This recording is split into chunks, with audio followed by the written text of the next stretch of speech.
주진우의 이슈 해설.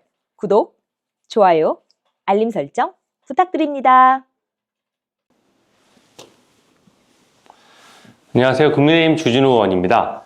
민주당의 탄핵 남발, 지금 벌써 29번째 탄핵을 해서 연속으로 무더기 기각을 당하고 있습니다. 그것에 대해서 제가 예전에 탄핵 남용을 방지하는 특별법을 발의해서 또 우리 국민의힘 당론으로 채택돼서 국민의힘 의원들이 법안을 제출한 것이 있는데요. 굉장히 법안 내용도 국민을 위해서 좋은 내용인데 민주당이 일방적으로 이것을 논의조차 안 하고 있어서 그 점에 대해서 좀 설명을 드리려고 합니다. 이게 지금 탄핵소추 남발이라는 게 29번째 탄핵이라는 게 이게 숫자가 감이 없으실 텐데 굉장히 많은 겁니다. 헌정사상이 76년이 됐거든요. 우리 헌법체계가 들어온 지 76년이 됐는데 이 지금 그 전까지 다 합쳐서 탄핵소추된 게 20건이 채 되지가 않아요. 근데 이번 정부 들어서만 29차례를 한 것입니다. 그리고 29차례인데 이것이 또 왜 단기간에 29차례 한 것도 문제지만 이 각각의 탄핵소추가 남용된 것들이 사례들이 심한 게 너무 많아요. 이진석 반통위원장은 하루 이틀 근무했다고 탄핵소추됐죠. 또 검사들은 이재명 대표 수사했다는 이유로 탄핵소추가 남발됐고요. 또 최재해 감사원장 같은 경우에는 월성 원전 감사라든지 뭐 이런 문재인 정부 때 비리 관련된 감사를 진행했다는 이유로 또 탄핵소추가 됐고, 감사원은 헌법기관으로서 중요한 기능을 수행하는데 그냥 막 마비 시켜버리는 것이죠.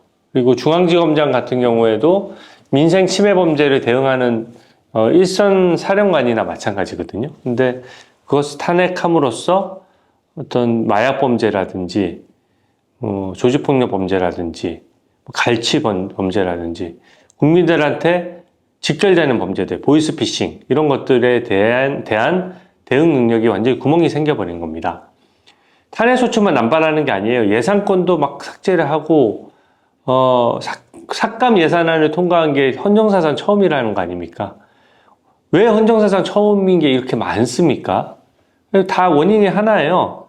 이재명 피고인 체제에 1급 체제를 가지고 있기 때문이거든요. 재판을 받아야 되고 그 재판의 형량이 너무 높다 보니까 이것을 어떻게든 딴 데로 시선을 돌리고 판을 흔들어서 본인 사법 리스크를 피해가려고 하다 보니까 무리한 장면이 너무 많이 생성되는 것이다. 이렇게 해석을 드릴 수가 있습니다. 지난 목요일에 최재해 감사원장에 대한 탄핵소추가 역시 8대 0으로 기각이 됐고요. 또 검사 3명에 대한 탄핵소추도 8명 전원 일치된 의견으로 기각이 됐습니다. 그 전에는 이진숙 방통위원장 탄핵소추 기각이 됐고요. 어떻습니까? 이진숙 방통위원장은 4대4로 헌법재판관들 의견이 갈렸는데 저는 그것도 좀 그 헌법재판소의 편향성을 드러내는 장면이라고 생각하거든요.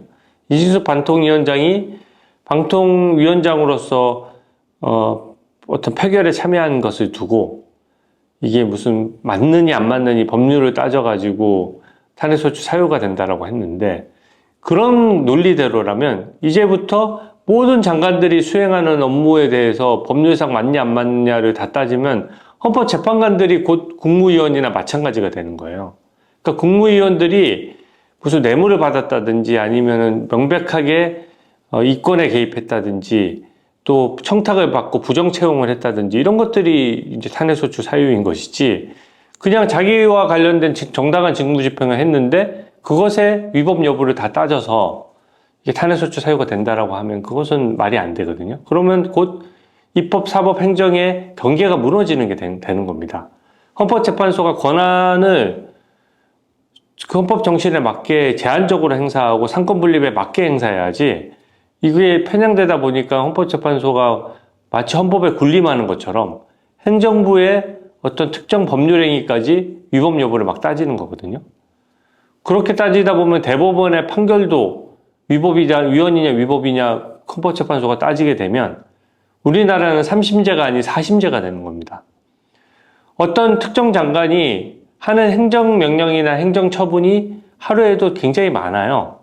그러면 행정처분을 하다 보면 밑에 직원들한테 위임도 돼 있고 또 그와 관련된 법률 해석이나 체계가 바뀌면서 행정명령이 취소되는 경우도 많이 있거든요. 지금 이진수 방통위원장이 탄핵돼야 된다라고 인용표를 던진 헌법재판관들 논리대로라면 그냥 행정소송에서 질만한 건들에 대해서도 다 탄핵소추 사유가 된다는 뜻이거든요.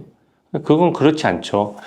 행정소송에서 지거나 행정법규가 위반된다라고 해서 그것이 곧 장관의 파면 사유가 된다라고 하면 인사권이 대통령이 아닌 헌법재판관으로 이양돼 버리는 효과가 생기는 겁니다. 그래서 이 부분은 헌법재판관들이 이진수 방통위원장을 탄핵 인용한 것은 너무 과도했고요.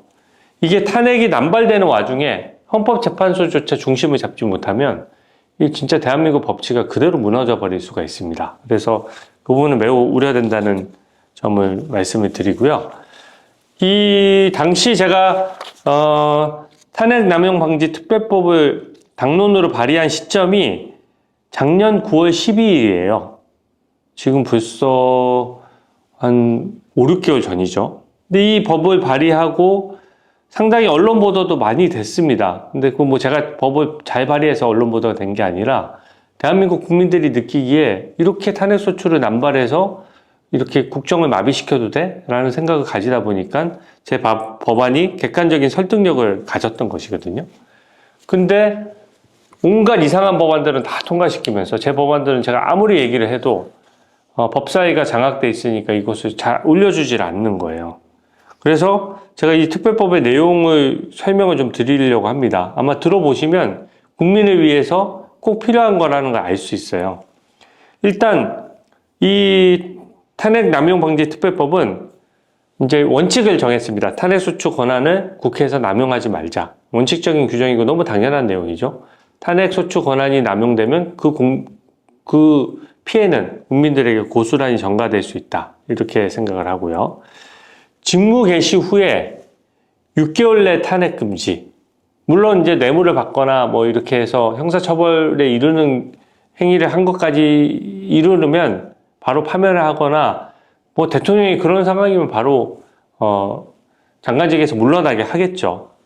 근데 이진수 방통위원장처럼 직무를 얼마 수행하지도 않았는데 당시 MBC 사장 임명 문제가 연계돼 있다 보니까 어떻게든 MBC 사장을 임명 못하도록 하기 위한 방안이었던 것 같아요.